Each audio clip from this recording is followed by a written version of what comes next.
जून में Ford Motors को अपने सारे फैक्ट्रीज यूएस में 3 हफ्ते से ज़्यादा के लिए बंद करने पड़े क्योंकि उनके पास रेयर अर्थ मैग्नेट्स की सप्लाई रुक गई थी। ये मैग्नेट्स मोस्टली चाइना से इंपोर्ट होते हैं और ट्रेड टेंशन्स की वजह से चाइना ने एक्सपोर्ट पे रिस्ट्रिक्शंस लगा दिए थे। ना सिर्फ फोर्ड, अमेरिका के और कार मेकर्स पर भी इसका इम्पैक्ट हुआ। तब ट्रंप एडमिनिस्ट्रेशन को तुरंत चाइना के साथ मीटिंग करके सप्लाई रिस्टोर करनी पड़ी थी। ये दिखाता है कि चाइना अपने प्रोडक्ट्स को ट्रेड वॉर में वेपन्स की तरह यूज करता है। अब इंडिया की सिचुएशन पे आते हैं। यूएस ने रसिया पर प्रेशर बनाने के लिए इनडायरेक्टली इंडिया को टारगेट किया, पर इंडिया के पास चाइना जैसे ट्रेड लेवरेज नहीं है। मतलब अगर यूएस प्रेशर डाले तो इंडिया के पास रिटेलिएट करने के लिए कोई क्रिटिकल प्रोडक्ट नहीं है जो यूएस इकोनॉमी को हर्ट कर सके। इंडिया जो कुछ भी एक्सपोर्ट करता है, garments, generic medicines, electronic components, mobile phones या सर्विसेज, वो सब इजीली सब्स्टिट्यूएबल हैं।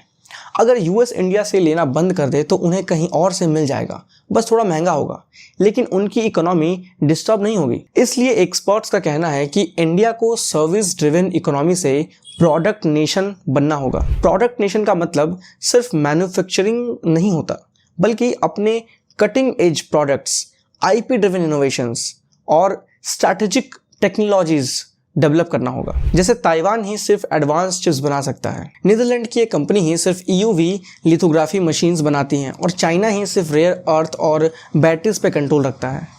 यही चीज़ें किसी भी कंट्री को जियोपॉलिटिकल पावर और स्ट्रैटेजिक लेवरेज देती है। भारत के principal scientific adviser Ajay Kumar Sood कहते हैं कि इंडिया ऑलरेडी डिज़ाइन में स्ट्रांग है। 1/5 of world's chief design engineers India में हैं, लेकिन ये इंजीनियर्स ज़्यादातर फॉरेन कंपनीज के लिए इनोवेशन करते हैं। उनका दूसरा पॉइंट ये था कि सिर्फ मैन्युफैक्चरिंग से काम नहीं चलेगा, क्योंकि मैन्युफैक्चरिंग से ज़्यादा प्रॉफिट्स प्री मैन्युफैक्चरिंग यानी कि इनोवेशन, डिज़ाइन और पेटेंट्स और पोस्ट मैन्युफैक्चरिंग यानी कि ब्रांडिंग, मार्केटिंग या सर्विसेज में होते हैं। अगर सिर्फ असेंबली करेंगे तो इंडिया मिडिल इनकम ट्रैप में फंसा रहेगा। ख्याल रखो, कल मिलता हूँ।